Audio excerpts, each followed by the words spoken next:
Good afternoon, everyone, and welcome back to our third virtual Diverse Ed event. This is our first time we've run a fifth panel, and I want to thank Sophie Christophe, the CEO of Phoenix Education, for bringing a bit of challenge to Diverse Ed last January when she said to me, Hannah, where is the youth voice at Diverse Ed? So Sophie, do you want to just tell us a little about Phoenix Education and then introduce the panel for our very first youth Diverse Ed panel, please? Yeah, sure thing. I'm CEO at Phoenix, and our charitable mission, as it were, is to try and start conversations and address the issue of power imbalances within schools and other learning environments that have adults and young people in, basically. So we work with innovators outside of the mainstream system who are trying to create more democratic, self-directed learning environments where young people have a lot of agency and autonomy in what they do, and also work with mainstream schools on how they can address that issue too. So that's what we do, and yeah, I won't go on about that too much more right now. I'd love to move over and actually introduce the panel instead. So the panel today is going to be chaired by Leah. Would you like to introduce yourself first, Leah? Yeah, of course. Thank you, Sophie. Hello, everyone. It's really, really exciting to be here, especially for the reasons that Sophie and Hannah outlined. The fact that this is like the first time that Diverse Ed have had young people on, it's amazing. And I know that we had more young people on, like Dylan, on earlier panels, so it's just absolutely amazing. I love it. My name is Aaliyah. I am an A-level student, currently in year 13, studying politics, geography and sociology. And I'm also the founder of Pupil Power, which is a youth-led movement aiming to educate and engage young people on policy and practice in school, and essentially mobilize young people to lead change in the classroom. I'm really, really keen on shifting the narrative that young people have to, passively learn and just, be the learners. In fact, I really want young people to be on the decision-making tables with the educational leaders, the policymakers, and actually have a say in the education that they're receiving. So that is a little bit about me, and I'd really love the rest of the panel to introduce themselves. So am I right to say that we're all in the right order? So I'm at the bottom left? Yeah, okay, perfect. So if we start with Aya and then we move right and then back down, that makes sense? So my name's Aya. I'm also part of No More Exclusions, and it's it's an organisation, a grassroots organisation, and they campaign to abolish exclusions in schools. I'm 16, so that makes me in year 12. I study politics, sociology, and history. So yeah, that's me done. But yeah.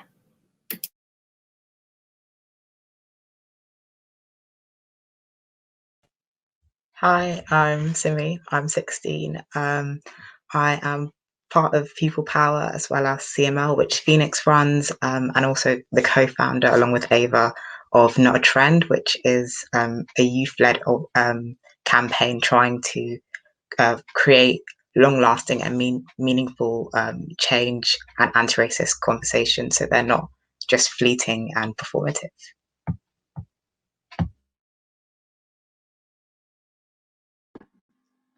Hi, I'm Ava. Like Simi said, I'm also part of People Power, CML, and one of the co-founders of Not a Trend. I'm 16. I'm doing my A-levels in year 12. I'm studying history, philosophy, and English literature, and I'm really excited to be here today. Thank you. Hi, I'm Lottie. I'm 18. I'm currently in year 13 studying sociology, criminology and performing arts, which is a complete mouthful, I know. I'm a part of the People Power and the I Will campaign, which works to get young people to be more involved in social action, as well as the NCS Youth Rising podcast, which delves into stories about young people that wouldn't be heard on the mainstream news. So Benny, Sophie and I are just going to disappear, and over to you for our youth panel. We'll come back for the Q&A. Thank you. Thank you. Thank you so much for you all introducing yourself. So I guess now we're in the space, and I'm sure there's loads of teachers, loads of educational leaders, and hopefully young people as well listening to this live stream.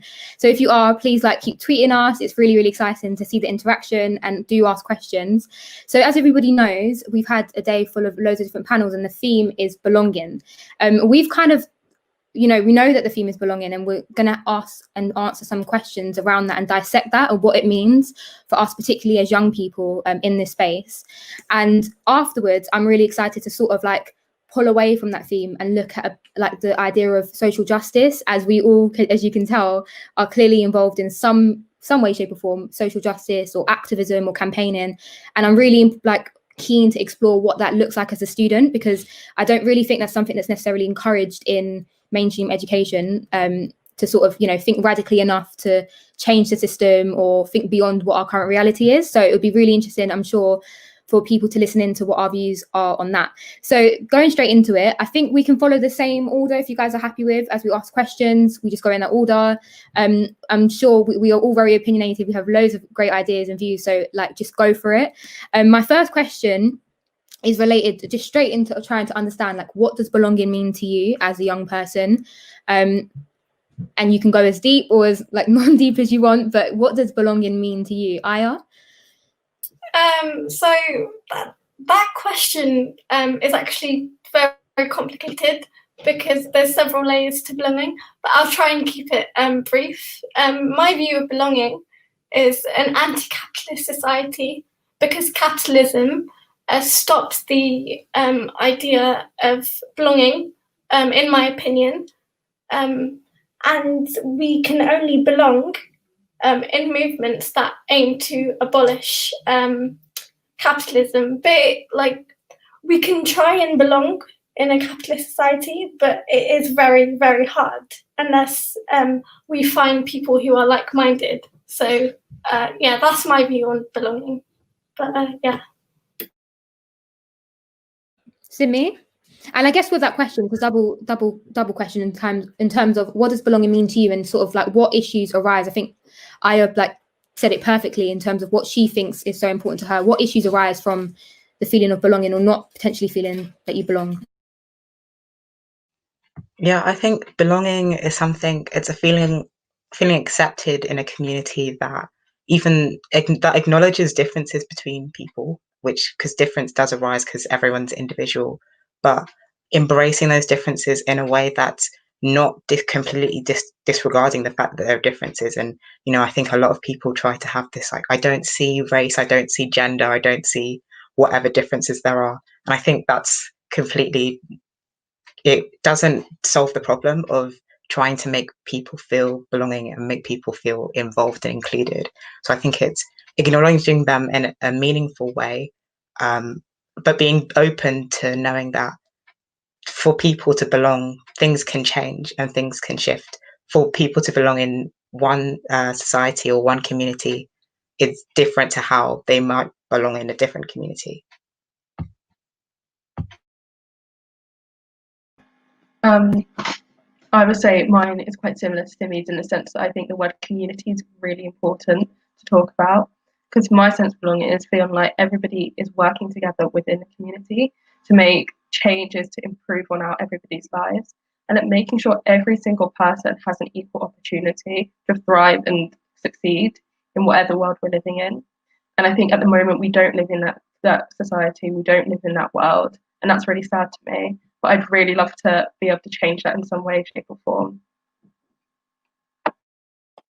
So belonging to me definitely looks at representation and seeing myself and the people who I surround myself with in education, in the media, in government, in power, etc., etc. Like Ava, I don't see that often at the moment. I definitely think it's improving. But particularly in education, I think a lot of us will be able to kind of vouch for the fact that us and our kind of views, opinions in life is just kind of left to the sidelines. So to fully belong, I feel like we need to have a society which is anti-capitalist, which looks at and helps everyone. And yeah, I think we can definitely achieve that. It just has to be something that everyone puts the work in for.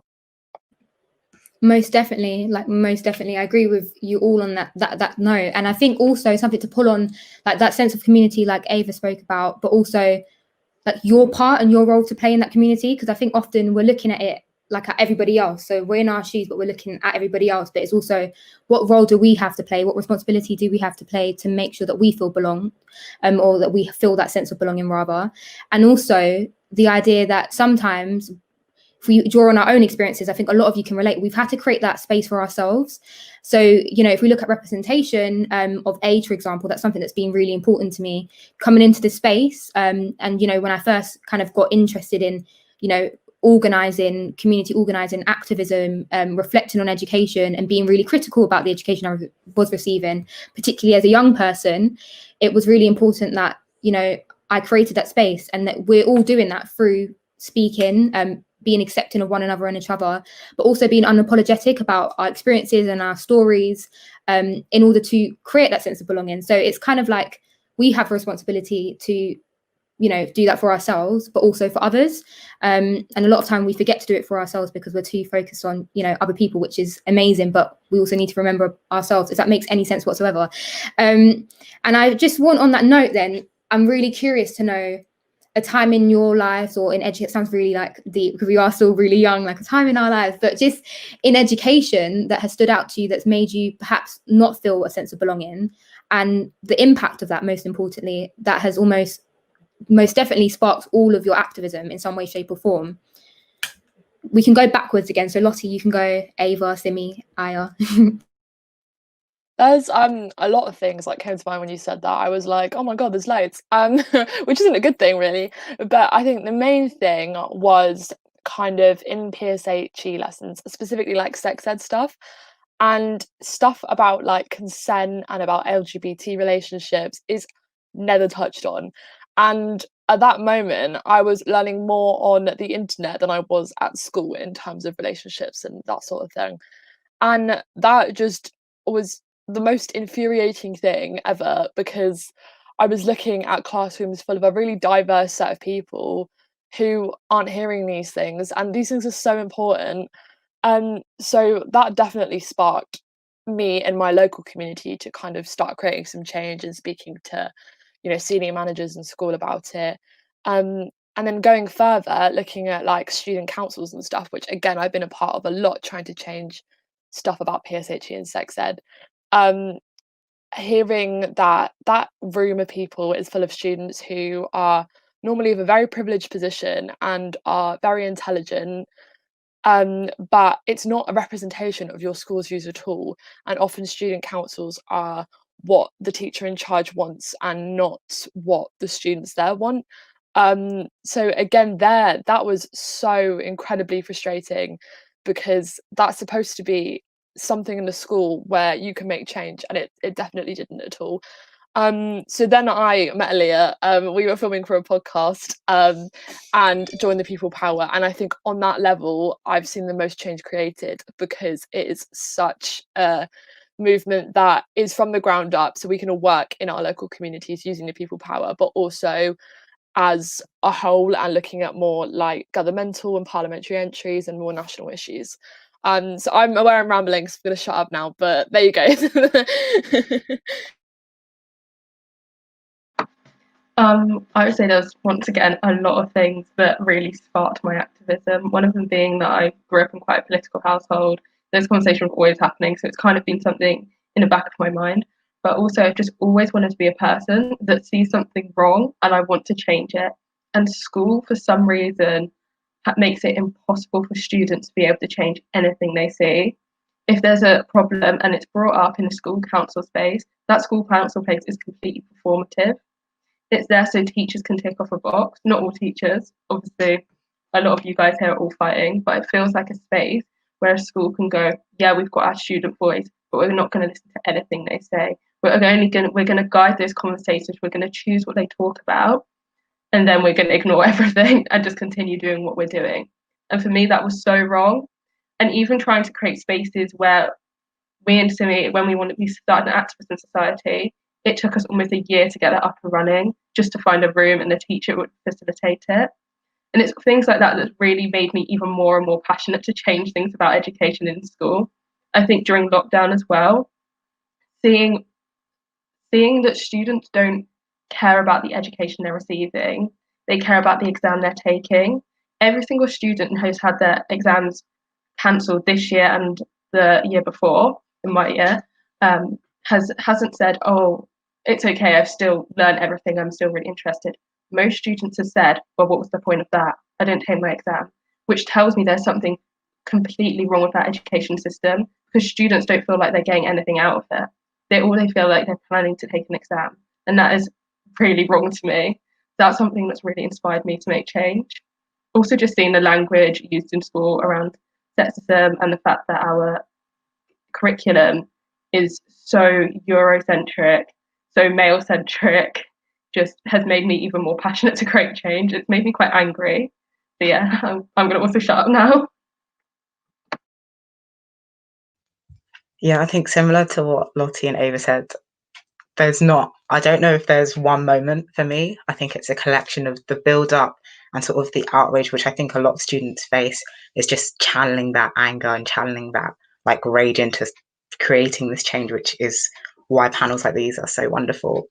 Like, I think I know it's been touched on, but student council just as a concept, and I think as a concept it's admirable, but I've never really seen it work in practice.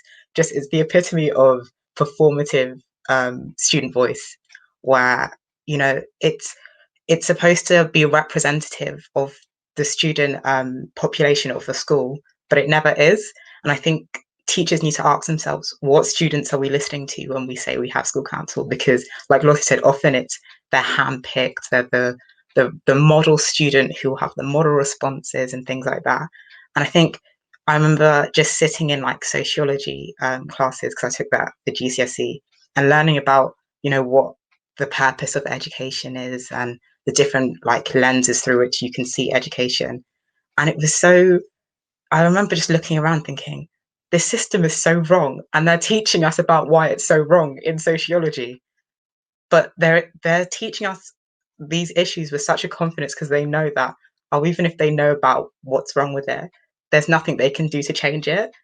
And it's like it baffled me, and it made me so angry. And all these, like Ava was saying, all these layers of red tape to even try and bridge and open the door to try and like start fighting for change. The system makes it so difficult, and they make it not only difficult for students but also for teachers, because there are well-meaning teachers. And I think lockdown has really showed me that there are so many teachers who do want to fight change, which has been so hopeful and so inspiring, that they want to listen to students.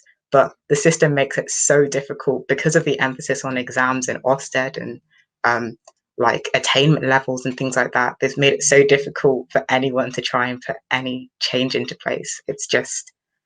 It's disheartening, but I'm hopeful that things will change. I mean, for me, it was being around certain people that sparked my consciousness of like, we need to change this. And I think one of those people was like Aaliyah from Pupil Power. I remember I went to an event and Aaliyah and Zahra Bay, the founder of No More Exclusions, was there. And to hear them like talk was like really, it sparked something within me, something that like said, oh my God, I'm not like alone in this. Like I have other people who think that. And so from there, I just kind of educated myself and talked to loads of other people that felt the same. So yeah, that's my experience. Wow. I mean, yeah, there are so many experiences, and I feel like we're going to keep experiencing things that don't necessarily feel right and make us feel a little bit uncomfortable and put us in a position where we're like, we want to change that. And I just feel as if like Simi also touched on, that frustration that we feel in each of those moments are probably the most important ingredient for our activism and for the possibility of change. Because if we don't feel frustrated enough to do something, then we won't feel that urgency, the need, and the calling to do it. And so it's really, really important that we kind of see those moments of frustration and anger and all those negative feelings as a really positive thing. Because again, like me, if I didn't feel frustrated, if I didn't feel annoyed or feel like something needed to change, then I wouldn't be in the position I'm in now. And I definitely wouldn't be on this panel with you guys. Just personally touching on my experience, I remember just pulling on the leadership thing, like just being in education and just feeling uncomfortable in different moments, in so many different aspects. I had a really great secondary school experience, and I'm pulling on secondary because that was like 5 years of my life. So it was quite huge. And I did have a positive experience, but there were moments that happened and I just thought, that's not right. I don't feel comfortable there. I don't understand why that's happening. And I feel like, although some teachers, you know, from my secondary school may have seen it as like possibly butting heads, I always saw it as an opportunity to be critical and to question why. And I don't think that's a negative thing at all. But unfortunately, the sort of system that we have in school is you have to be passive. You have to not ask questions, do as you say, because I'm the teacher and you're the student. And I've had moments like that where members of staff have literally said, like, kind of know your place. Like, you're the student, I'm SLT, like, this is how it is. And it's just, again, I think at the time, looking back, I would have done things completely differently in the way I articulated myself and the way I, you know, would have communicated and responded to that. But in the moment, it's just like, what? It doesn't feel right. It's not right. And I feel like those moments of what led me to when I left secondary school, going to an NEU event, saying that I signed up. I know you guys are aware, like I signed up as like, I think a counsellor or a teacher, just so I could be at the event because there was no option there for a young person to attend or a student to attend. And I turned up and I was literally in this room full of so many adults and I literally stood out. And so they were like, what's she doing here? Like, I'm sure I felt uncomfortable, but they most definitely did.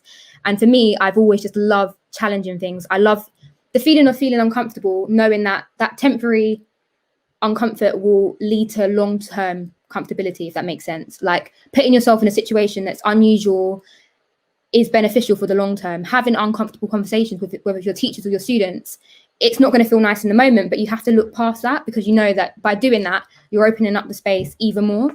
And so by being there, I'm sure teachers must have thought, oh, like maybe young people should be involved more in this sort of work. Why have we never thought that young people need to be involved in this? And so that's my personal experience. So on that note now, I'd like to completely flip it on its head and think a lot more positively about this idea of, okay, we've realized that education is not fit for purpose. We've established that there's a consensus on that, but what is that vision? What are we striving for?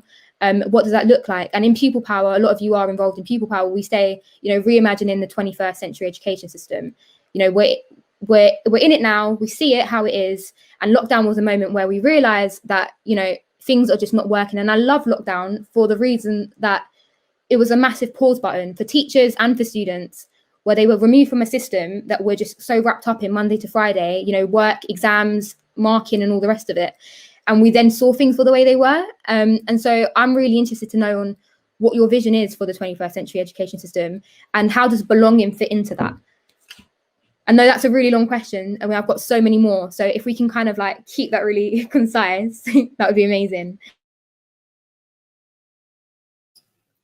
I'll go first because I think, yeah. Anyway,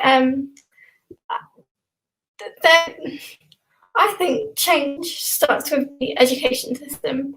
I want to make the education system more democratic because currently it's the indoctrination of the young. And we see this through the PSHE guidance. Teachers can't use anti-capitalist materials and so on, which I think is absolutely appalling. My vision is we need to make schools more democratic because they're the main institution in which capitalism thrives, subconsciously and unconsciously, because often the people in the education system, staff, students, have been indoctrinated for such a long time. And I think once we accomplish, making the education system more democratic, we can move on to other areas in society and make them more democratic. So that's my vision for change in the 21st century. So, yeah. I think, yeah, there's so many things I think that you could hope for, but I know I'll try and keep my answer concise. I think if I was to summarize it, just transparency is kind of the thing that over this lockdown has come to mean so much to me. Transparency between staff and students, between staff in the senior leadership team, government as well. Just brutal, frank honesty, because I think teachers underestimate that students can take it. They can take that honesty and just knowing, oh, when we're challenging and questioning things, just tell us straight away, like, oh, sorry, I can't actually do anything about that. It's from above me. it can just, I think having that transparency humanizes both staff and students, which can mean that they can collaborate and work together a lot more. And everyone just bringing that into the theme of belonging feels a lot more included and aware of the decision-making process. So yeah, transparency.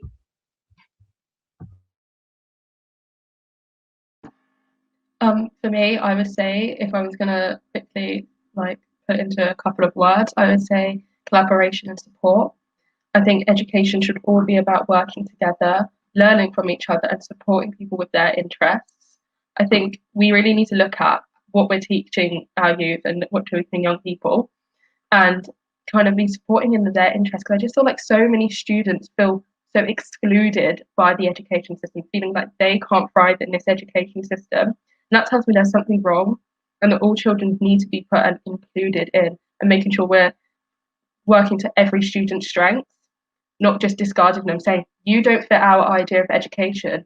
That means you're not good enough for our society, meaning you're going to fail, and then it's your fault. And I just think we really need to be looking at how we can widen our lens of education. And that's kind of made my ideal education system. So me and Ava had an identical point. So I was like, oh, damn it. But essentially, I think taking from what Ava said, if there are people watching who think, I want to do something when I go back to school on Monday or whatever, and you're a teacher, I'd say two things. One, if you have a student who is angry about something and is maybe not expressing that in a way that you would consider appropriate, don't straight away go to sanctioning that. And I know a lot of people would, and I can completely understand that, but get to the root of the problem. Why are they angry? Why are they acting up? And then support them if they want to take this further and they want to take it to the governors, to student council, to SLT, whatever. Like, take it with them and show them how they can express their emotions in a way that is appropriate, but that will bring about change. And I think obviously we want to be fighting for these legislations and stuff that can help us. But if you want to do your part, like, start from the ground up, and just, if you see a student who's angry, just help them, because we can really appreciate that collaboration, like Ava said, is really important. Honestly, as always, like, always agreeing. I think my head's gonna fall off because I'm like nodding like the whole way. I'm just like, yeah, I'm literally. I know that I think just listening to all of you guys already, like, we do so much together. We work so much in so many different ways. Like, we're here leading like legal challenges with the Department for Education. Simi and Ava and Lottie, like, we're doing our own other stuff in terms of, you know, working with lawyers to change policy, leading events, trying to change, like, we're doing so much. And so I think it just feels like this moment now just makes me realize why we're doing it and why it's so important. And I know that there are so many more, you know, young people out there that are doing it, but also teachers as well. And I saw in the comments, I am trying to also look at the comments. I saw in the comments a teacher say that, like, it can almost feel like you're in it alone. And that's exactly how young people feel. And it's like, if we both realize that both parties are feeling the exact same, then we could just come together and start things a lot quicker. I think at the moment, it's just complete silence from both sides, and we're not acknowledging that we're both frustrated. And we can do so much if we were to come together and say, you know, we feel the same. And yeah, we may be teachers and we may, you know, be in a different position to you, but we acknowledge that, and we're not going to use it in a way where we abuse it, or we just acknowledge that we're actually equal when it comes down to it. And I'm sorry to say, a lot of young people have way more kind of creative ideas and have more solutions than some of the adults that we see in power. And do you know, I'm actually not even sorry for saying it. It is quite frank. We see the debates on Twitter and stuff of the Department for Education currently now, and possibly even in schools. And I just feel like young people need to be given more acknowledgement. They need to be given trust. And I feel like the relationships I had in school, the great relationships with my teachers, were the ones that were built with trust, because they acknowledged that, you know, it's coming from a good place and there's that trust and that foundation built there. And a lot of that doesn't really happen when you have that hierarchy and that sort of like, we're here and you're there. I just think we could progress so much faster if we start collaborating with young people in schools, start collaborating with the teachers and the adults and the senior leaders, and bridge that gap. And so my question to you guys is, maybe pull on an experience, one of your most like favorite experiences, just to share with everybody else, of like how we bridge that gap, and possibly just for it, like, theoretically, how do we do that? How do we bridge the gap between young people and teachers in school. I know obviously as young people we have our own views, but teachers must think that, you know, we don't care. They might think that we don't know what they're thinking. So let them know. If you could tell them something now in the audience, what would you tell them to almost spark that, inspire them and encourage them to bridge that gap? So my thing would be honesty, and that's from both parties. And there is one member of staff that, so I, again, I'm in student council still, and I chair our meetings. And the one member of staff I'm linked to, I'm very frank about my opinions. I don't beat about the bush. And I will say it like it is. And I think from my age, being 18, that is something that now like they can take, and they feel that that is coming from a good place. When I did that when I was 11 or 12 in that situation, there was definitely a stark difference of, oh, you're just acting up, and oh, this is stupid, and it was just blatant ageism. So again, like I was saying earlier, if a student is doing that and is telling you their opinion, that's because one, they trust you, so take that, but two, you can also be just as honest back. If you feel that there isn't anything you can do, I think someone was saying this earlier, just tell us. Like, we don't need you to beat about the bush. We need honesty and we need trust. And yeah, if that is you just with one student or with several students you can link up with, that is just a massive amount of change you've just made already. So yeah.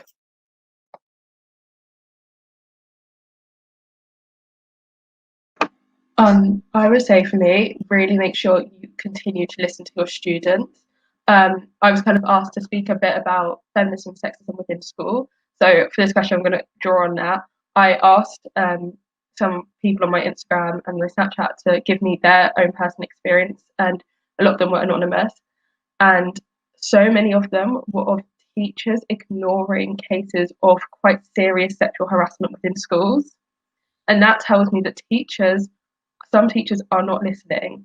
And if you're not listening to something as serious as sexual harassment cases, how are we going to feel like we can make any change? How is that setting us up to go out into the workforce and then report those cases? If a student has reported something to you, please take that time to properly listen to what they're saying, because I can't think of anything more important, because there's something really important about belonging, and that's being safe. And if a student does not feel safe in your school because they are being sexually harassed, or because they're not able to do the things they love, such as sport, or feel they can't participate in STEM, and they're telling you these things, you need to listen and make sure that you draw on those experiences and you support them with fighting for that justice. Thank you.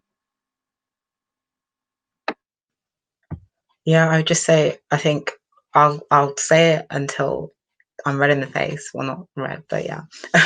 Transparency and honesty. Be honest with where you can change things and where you can't change things, to students, especially with school councils.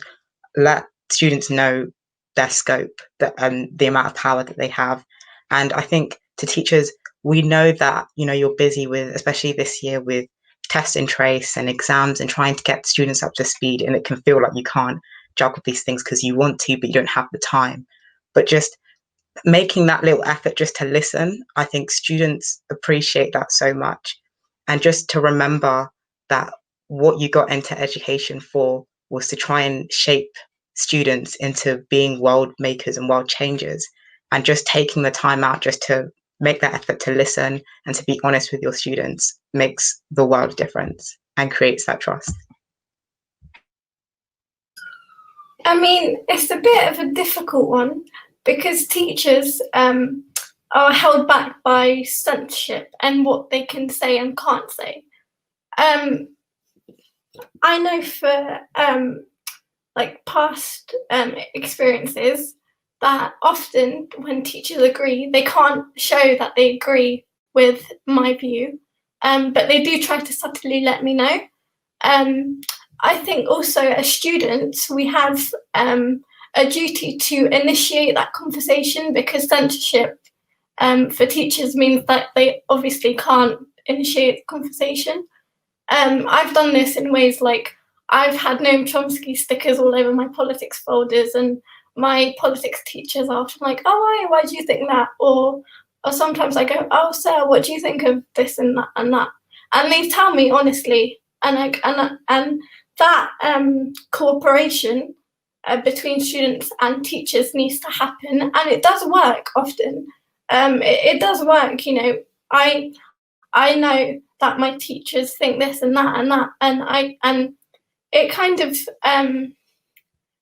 of teaches me a lot more than I obviously thought I would ever, learn. But I think it needs to happen both ways, and teachers and students need to acknowledge that there's boundaries on and restraints on both sides. So yeah, that's my view. Yeah.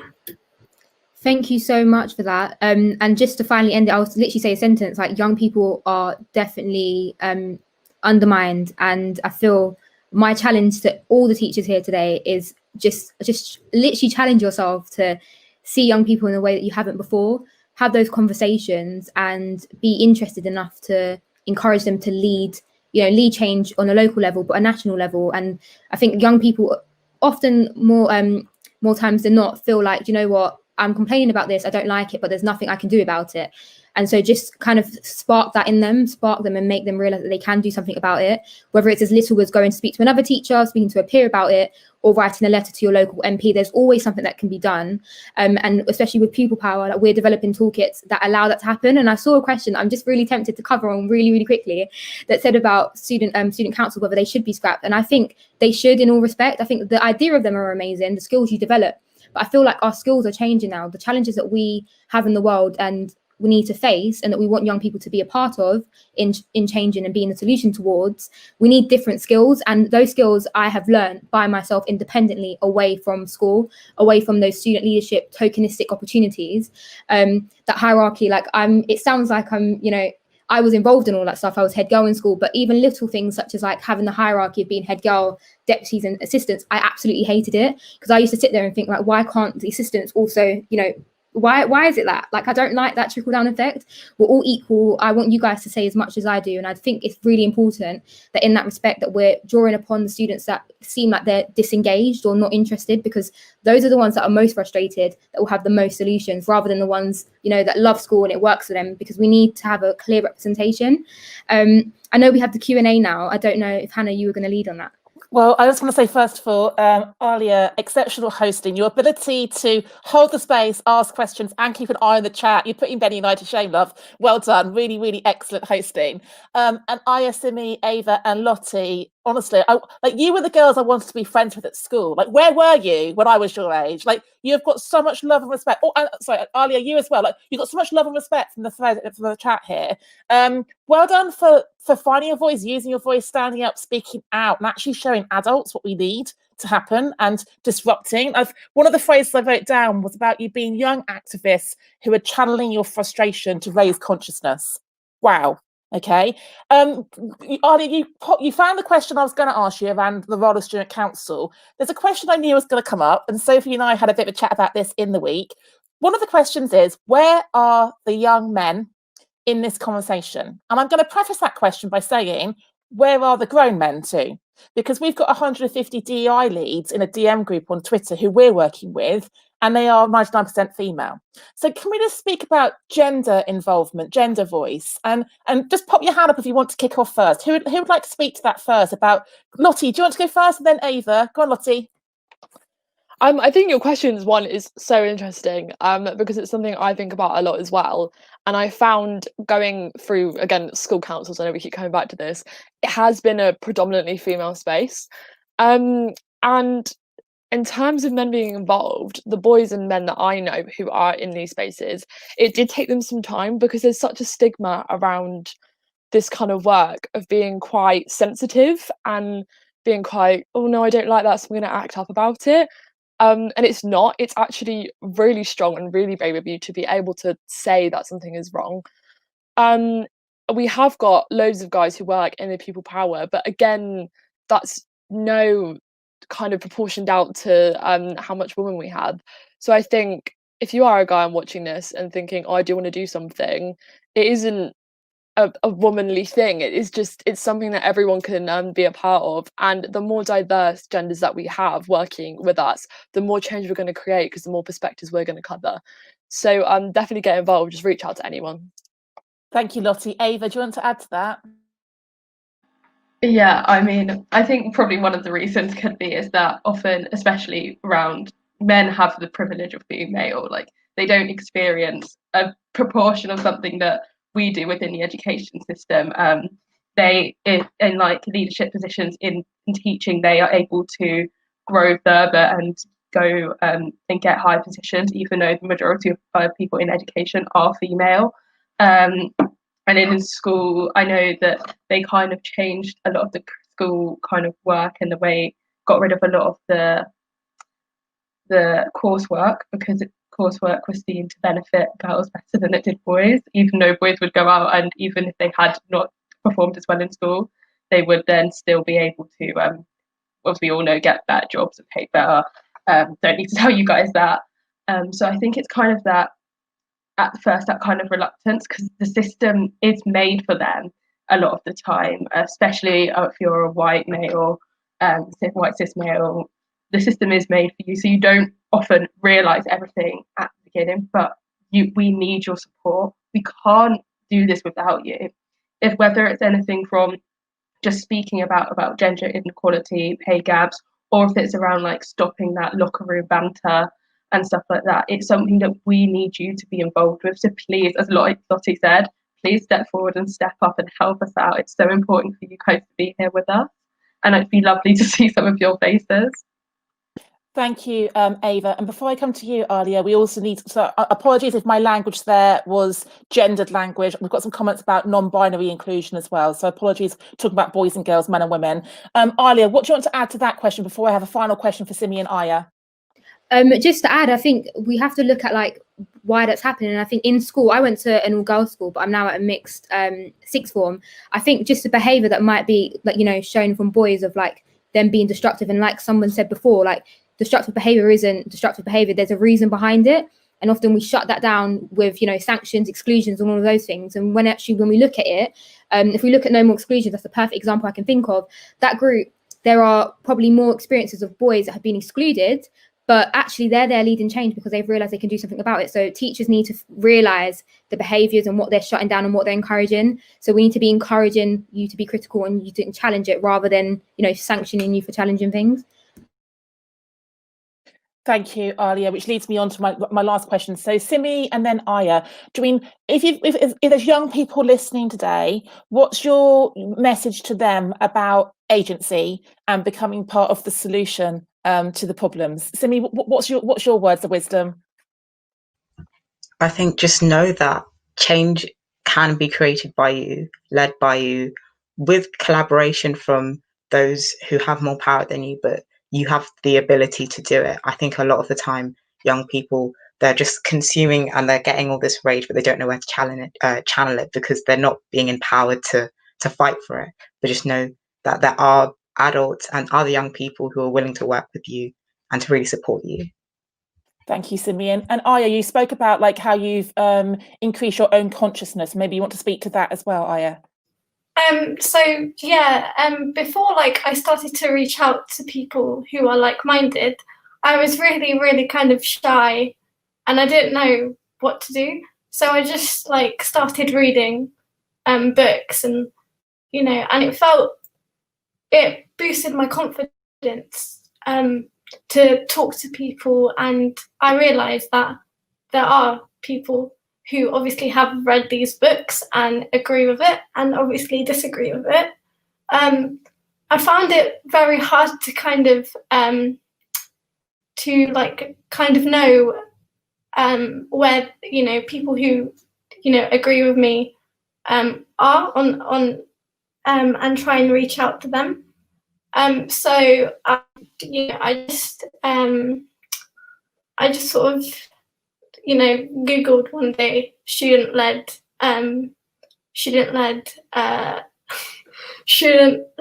organisations, and I found Aaliyah's organisation, and from then on I just branched out, I suppose. So it starts off slow and lonely, but you know, it'll progress and you'll realise that you aren't alone. So yeah. Girls, you're so inspiring. Thank you so much. Benny, you've got the job of summing up in like 45 seconds and having a few final words from Sophie. Over to you, love. Okay, it's hard to sum that up, girls. I've been watching, sort of lurking in the background, and the threads that are coming out for me is kind of what Hannah said about how you bring out agency, and all of you have articulated so much about the experiences that led you to this work, and you've articulated brilliantly about the reasons why there needs to be that gap bridged between students and teachers. And I think you've articulated the frustrations that teachers feel particularly well, because I think you are right. We do want to have some conversations, and teachers, as they've said in the chat, do sometimes feel hemmed in to have these conversations in transparency. And actually that phrase that stuck out for me, I think it was you, Simi, who said that transparency humanizes. And I think that is a really powerful takeaway from today. I would recommend that you go back and have a look at some of the comments that you're receiving on social media, because I think there's a lot of people who are incredibly proud of what you're doing. And so thank you so much for joining us today. I'm going to hand over to Sophie now for final words on this section.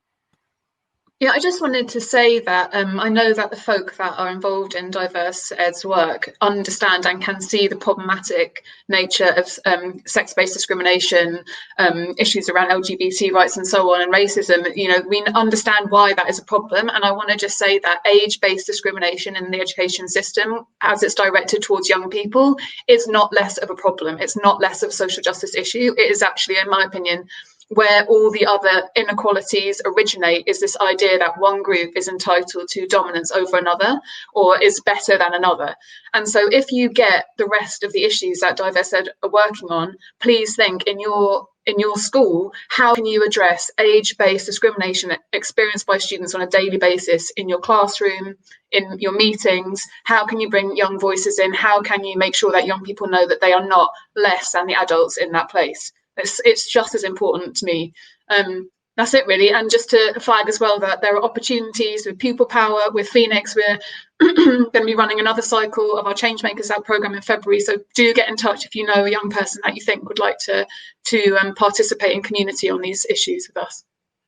Thank you all. Brilliant. Go and enjoy your Saturdays. Thank you so much for your time and energy. Benny and I will be back in 1 minute's time to wrap up what has been an absolutely fantastic day. So thank you. See you all soon.